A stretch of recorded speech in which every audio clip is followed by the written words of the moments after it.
Good morning. I want to look at life beyond coronavirus, and I'm speaking to you as a physician and a futurist. I work as an advisor to around 400 of the largest 2,000 companies in the world, and that includes many of the world's largest banks and financial services, insurance companies, and the rest, helping them to understand what the future will be like. But I started off as a physician, and in my first training, I was looking after people dying of cancer at home in London. And through that, I became aware of a new illness which very much impacted my own medical practice, and that was caused by another mutant virus called HIV, which caused AIDS. And that particular virus, like coronavirus, jumped from animals into humans. We don't know exactly when or how, but it affected 85 million people so far, of which 45 million have died. So we have learned a lot about mutant viruses over many years, and for over 2 decades, I have been warning of the risks of new mutant viruses emerging, just like coronavirus. So let's go on a journey and look at this particular virus, life beyond it, what's going to happen next. And the first thing I'd say is this, that you can't kill a virus, okay? You can only damage it. You can't attack it in a normal way. It's not like a bacteria. It doesn't eat. It doesn't use food. It doesn't have the capacity to reproduce. All it is a bag of protein enclosing a piece of genetic code, that RNA coil you see there in yellow. And on the outer edge is the mechanism the virus uses to latch onto particular cells. And those knobs on the outside are specific to a particular type of creature, whether it's a monkey or a bat or a human, and probably specific to a particular kind of organ. Might be the nose, lung, eye, kidney, skin, whatever. So because you can't kill a virus, you have to say that this is really a robot. It's the ultimate nanotech robot. And once that the tiny bubble of that virus touches a larger bubble, which is one of your own cells, imagine that happening in a bubble bath with some children there, then those two bubbles suddenly become one, and the virus own genetic code becomes part of the cell's genetic code, and after that, that cell has been hijacked to become a biotech weapons factory. Now, we don't know how many cases there are of this infection. We think we've detected around 4.3 million, but quite frankly, the reality could be many times that. We think we've detected 291,000 deaths, but again, the numbers could well be double that, easily or more. One thing is certain, the US is being hit very hard, Russia also, with a number of other nations not far behind. And the trouble with this virus is that it spreads most rapidly along the relationships between those we love the most, those that we spend the most time with, those that we work most closely with. And we've seen a ferocious doubling time. In London, before lockdown, we saw cases doubling every 2 days. What does that mean? Well, a doubling goes from 2 to 4, from 4 to 8, 8 to 16. It doesn't sound too bad, but in just 10 doublings, you go from 1 case to 1,000. In another 10 doublings, you go from 1,000 cases to 1,000,000 cases. So in 20 doublings, well, if that's happening, if a doubling is happening every sort of 4 to 5 days, which is what it was happening in most parts of the world up until lockdown, then in 20 doublings, with 4 to 5 days per doubling, you'd see in 3 months, 1 case in a country going to 1,000,000, 1,000 cases going to 1,000,000,000. Now, of course, things saturate, the mechanisms slow down, but this is the kind of modeling that produced the decision in so many nations to lock down. But what's happened is varying. If you look at these 3 nations, South Africa, Italy, and the United States, they're all on the same graph, plotted on the first day that they each detected 150 cases. And you can see that despite all the chaos we saw in Italy, that Italy has actually leveled off, whereas the US is really out of control in terms of the pandemic. Now we're seeing new viruses emerge roughly every 12 months somewhere in the world, usually in Southeast Asia, China, and so on. We don't know why these things should happen most frequently there, but here's just a few new viruses that we have seen. In 2003, we saw the SARS pandemic. Actually, it wasn't quite a pandemic. We got it early enough, and there were only 8,600 cases, but 860 died. In 2003, the same year, we saw bird flu with 60% mortality rate. Most of these new viruses are so dangerous that they die out because the virus kills people more rapidly than the virus can spread. In 2009, swine flu, we saw the opposite. We saw a relatively low mortality rate, but highly infectious, and we saw half of the world's children infected in just 12 months and a quarter of the entire world's adults. In 2012, we saw a MERS epidemic with 34% mortality rate. And in 2019, COVID-19, we're seeing maybe 1% around that are dying. This is a really big issue. It's not just coronavirus. It is that we have a great vulnerability to all types of viruses. Indeed, coronavirus itself is mutating.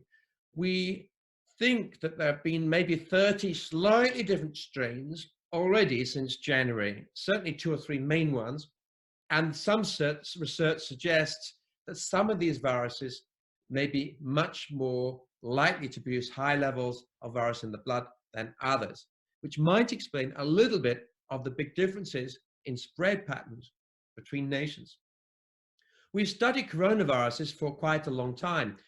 There's just only one type of viruses of the viruses that we see emerging in different parts of the world every year. And one of the problems with coronaviruses is that we don't usually see long-lasting immunity with them. At the moment, it looks like we are seeing a decent immune system reaction, which means hopefully that people won't get the same virus infection more than once, but we don't know that. And there are problems, therefore, for vaccine technology. Now, as I predicted, we've seen the language change in terms of what governments are talking about, and it's becoming increasingly militaristic, which is absolutely appropriate because we are in a global war. And if you understand the language of war and the history of war, then you will be able to predict what government policy is likely to be. So governments are increasingly talking about things like this: fighting our enemy on every front, mobilizing our whole nation, protecting the most vulnerable, taking good care of casualties, maintaining morale and community life, and being confident in victory. So if you use the picture of war, you understand that when the first load of missiles come over the horizon and it causes massive damage and many casualties, that you put your whole population into underground bunkers and you keep them safe until we've understood a little bit more what these missiles are, how to predict where they're flying around, how to protect ourselves. But you can't keep a nation at war in bunkers forever. To fight, you have to find a way to survive. And that means coming out of bunkers, being careful how we work, but nevertheless, making a decision that for the well-being of the whole nation, that we go back to work somehow, even though there may be risks in doing so, for the greater good, which is the survival of the entire nation, indeed, of humankind, while also protecting the most vulnerable, taking the best care we can of people who get sick, but looking at the same time to build morale and help people to see that there is life beyond COVID-19. Now, the reason why the language of war is important is because it helps you to understand what central banks are going to do. In a time of war, central banks say, whatever it takes, we will do it. If we have to print money, we will. If we have to build up government debt, we will, because this is war. And that is what we're seeing central banks doing. They're making statements that they will do whatever it takes. Therefore, you can expect a lot more quantitative easing and steps like that, a lot more printing of cash to pay for what is necessary in the short term, even at risk of stoking up future inflation. You will see a lot more government borrowing, you'll see a lot more attention to fighting deflation rather than fear of inflation. And when this is over, as it will be, you will see at least 10-year overhang from that point on government spending, pressures on government spending, with all kinds of returning arguments about austerity and the rest. Now, the truth is that the pandemic will be dominated not by what happens in America or the whole of the European Union, but by what happens in the 85% of the world, which we call emerging markets. And that is where you will see tremendous challenges, but also some surprises. 85% of the world live there, but many of these nations have relatively young populations. Now, China is, of course, a hybrid. It's emerging in part and developed in part. But you compare that to, let's say, parts of Kinshasa or Nairobi even, as you heard about earlier in the session just now, you can't generalize and say this is how the pandemic will run. I can tell you that in the most remote parts of Kenya, there are no resources really to prevent spread through things like permanent lockdown for 6 months. You cannot do it. You can't do it on the streets of Calcutta. Whatever you try and do, you can have whatever army and police out you like, but the population will still have to live, and it's very crowded and very poor in many parts. So what's going to happen in those kinds of nations is you're going to see rapid spread, uncontrolled spread like what's happening in London before lockdown. But it will be often in a much younger population, because there are less people in countries like Uganda with thick medical notes that are the age of 85. And we know that fortunately, this particular virus does not hit young children and babies, unlike many of the other mutant viruses I've mentioned. What a catastrophe it would be, in addition to what we have, if we were seeing the corpses of tiny young children being brought out onto the streets every day in many nations. Now, coronavirus, this particular virus, 25% of people will have no symptoms at all, which makes it impossible to track fully, even if you have all kinds of technology. 50% of those infected get only mild symptoms, but 25% will suffer greatly. Most of them will manage to soldier on at home, and they will just about cope. But maybe 10% will land up in hospital. And half of those who go into intensive care will never come out. And those that do come out, many of them will have maybe 10 years knocked right off their life expectancy, permanent damage to their lungs, their kidneys, their hearts, and so on. This is a really serious illness. And when you come back to how we tackle it, you can see that nations are confused. Yes, we can talk about all kinds of different responses, but getting those right and the correct point to pivot from one type to another type of response is a really big challenge. No one knows the answers here. And it's no good pointing to a nation that apparently has succeeded in stamping out the infection. All it means is they still have 99.9% of their population incredibly vulnerable because there are no antibodies there to protect them, and that could hit them again at any time. Now, we can test suspect cases. Yes, you can do that with contact tracing and isolation, but you can only do that with tiny numbers of cases each day because of the huge effort needed just from one single new infection. You can do social distancing and lockdown and masks, and all of those things are absolutely vital, but you can't do that with the whole population forever. You can ramp up healthcare, yes, and try to manage the flow of people as they become sick. You can develop better supportive measures, develop new and better treatments. You can try and test people for past infection. We hope we can do that, and then release them back into the community, hoping very much that they won't get infected again. And of course, all attention is on vaccines. But listen, it took 5 years to develop a vaccine against Ebola. Against SARS in 2003, we never managed it. Against AIDS, we've been trying to find a vaccine against HIV for 32 years, and we're still 15 years away from an effective vaccine. So don't bet your entire future, if you're a government leader, on a vaccine. We need to look at other ways. And in the meantime, we're seeing already that after 12 weeks, you can have a nation on its knees economically. So we're seeing a big debate about how to manage our way out. And that means putting a ring of steel around the most vulnerable. It means allowing the youngest and the most immune or the most well-defended to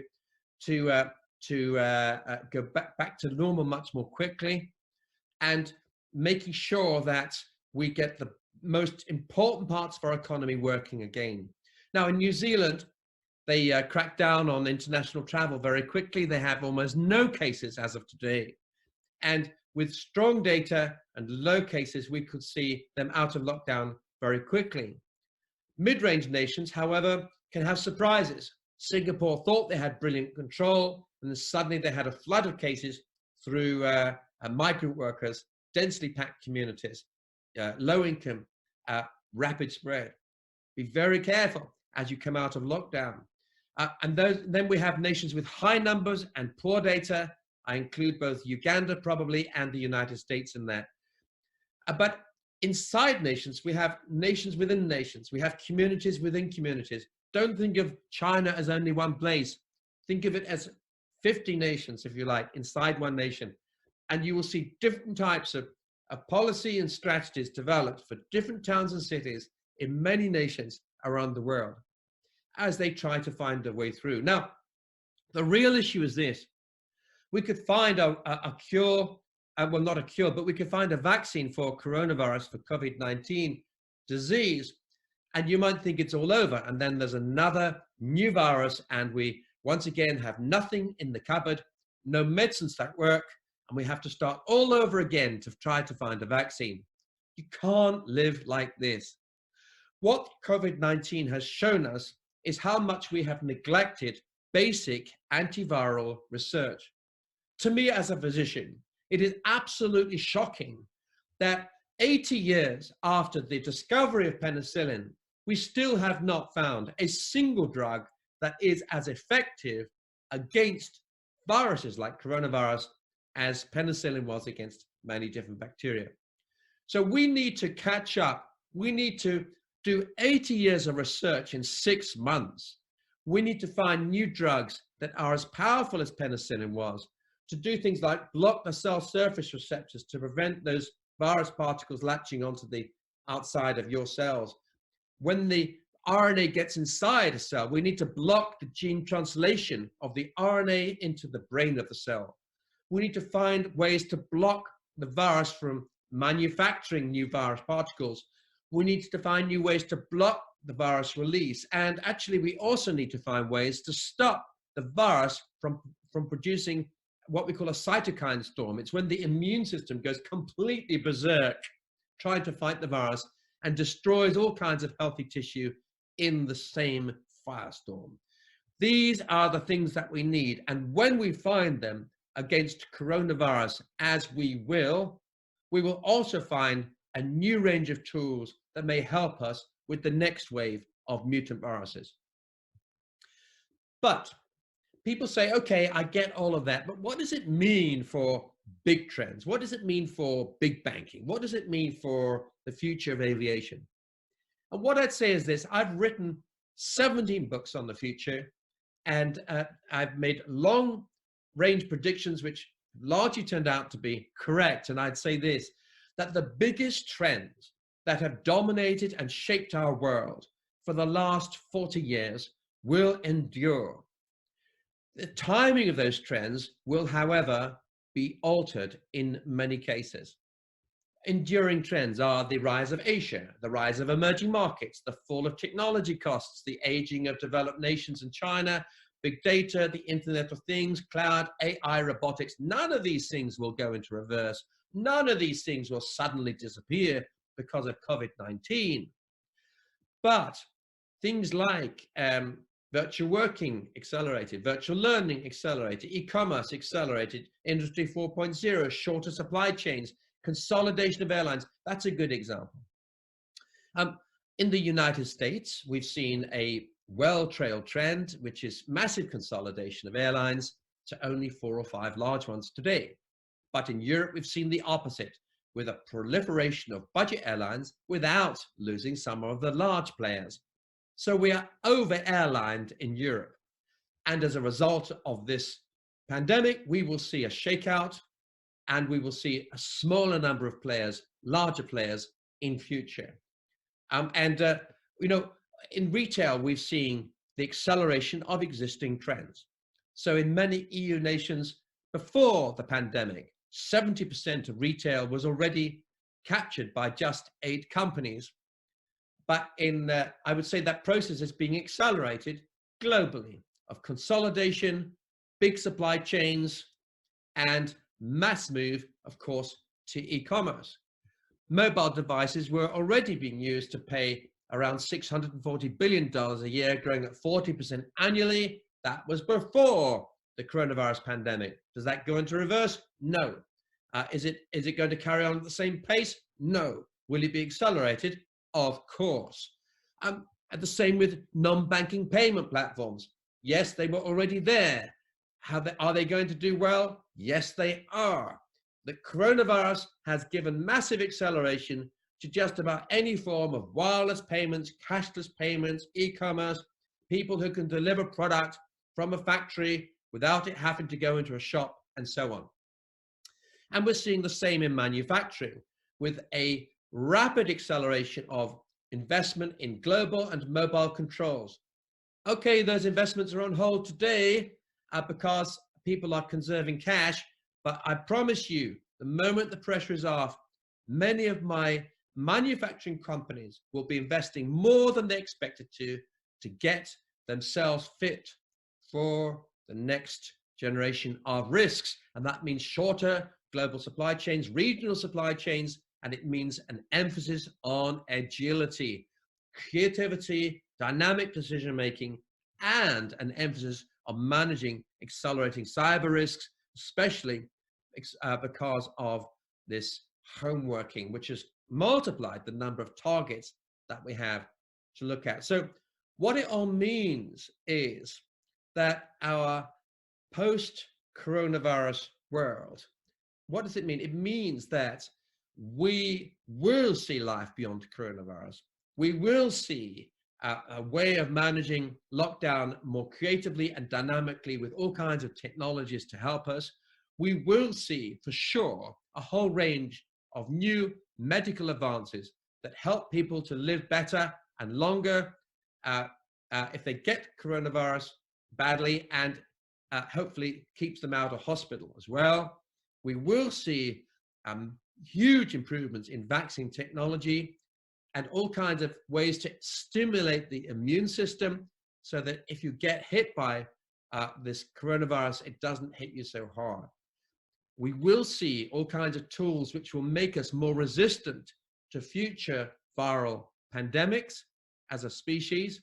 We will see greater resilience, ingenuity, and agility in every part of corporate decision-making in the future. We will see greater investment in all kinds of products and services that help us use our life and our time better at home rather than always having to go out and travel. And we will see a more thoughtful and a more compassionate world, I believe, than we have had. We will see greater sensitivity, as we've seen with the clearing of our skies and the better environment in cities. We will see even greater debate about sustainability. How can we live together in a more responsible way for future generations? So all of those things are going to happen. But don't lose the plot. Those big trends on which you built your strategy for the last 10 or 15 years will very largely endure. And I'm pleased to say that as a result of all the stress testing that followed the last financial crisis in 2008, 2009, you will see very few banks fail in the kind of ways that we saw before. We have tremendous resilience as a result of all these regulatory measures that were introduced in the banking system in general, and the fundamentals of the global economy remain intact.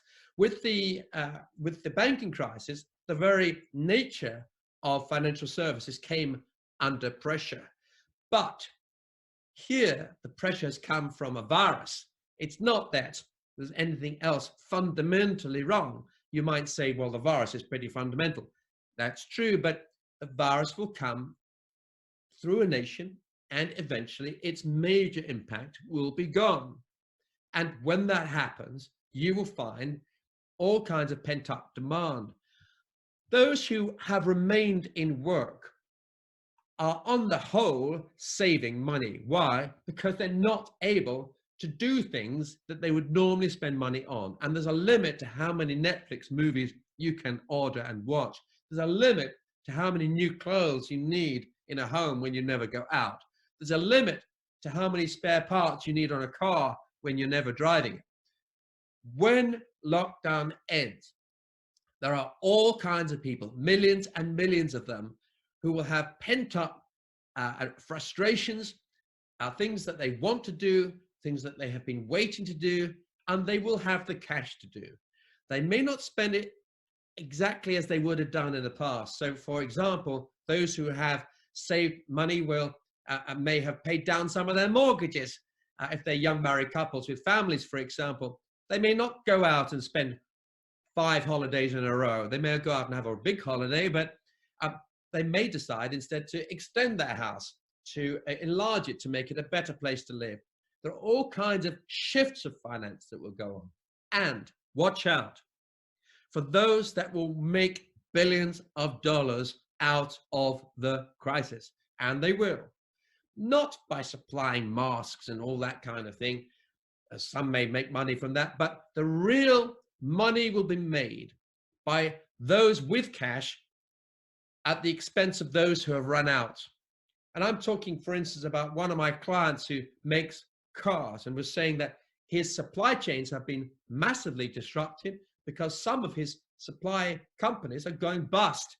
He doesn't know they will be around. I said to him, I guarantee most of them will be. The question is simply who will own them?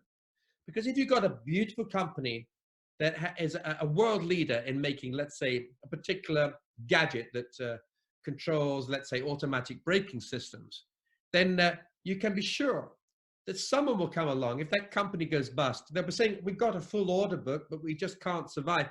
We know we will have lots of orders next year, but we cannot survive now. What will happen is someone will come along and say, you're a fantastic company. I love your management. I love your technology. I love your innovation. I love your culture.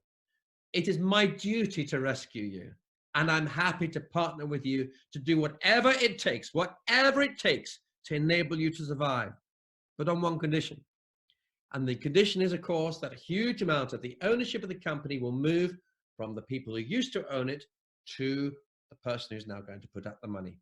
That's what's going to happen. And when those companies recover, and they will, those individuals who have had the cash, the liquidity to do it, will make a huge return. Now, I'm talking about investment funds as well. I'm talking about venture capital. I'm talking about pension funds. I'm talking about all kinds of creative ways to mobilize cash out of things like stocks and shares and airlines into things that will be massively discounted that will then make a great return in the future. But don't forget about the airlines. There's money to be made in airlines as well, because why? Because all kinds of things happen when cash runs out. All kinds of things become available for almost nothing that will one day have greater value. And it could well be, for example, planes themselves getting snapped up for almost nothing by people who are rescuing, providing cash for people who are desperately need to get rid of those bits of aviation real estate. So watch this space. All kinds of extraordinary things will happen in terms of changes in ownership. At the same time, a society reconstructing itself. So we will have a future We're not going to see, I don't think, hyperinflation or anything like that as a result of these stimulating measures. I think central banks are much too cautious for that. But we will see a future life beyond coronavirus, and it will be quite profoundly different in some ways, because the future is not so much about events, it's about emotional reactions to them. And the emotional reactions to this particular pandemic will endure and scar a generation. So I wish you well as you puzzle all these things out for your own teams, your own lives, your own families. But let's look at the bigger picture and not just the headlines, because the headlines are very confusing, quite frankly. Thank you very much.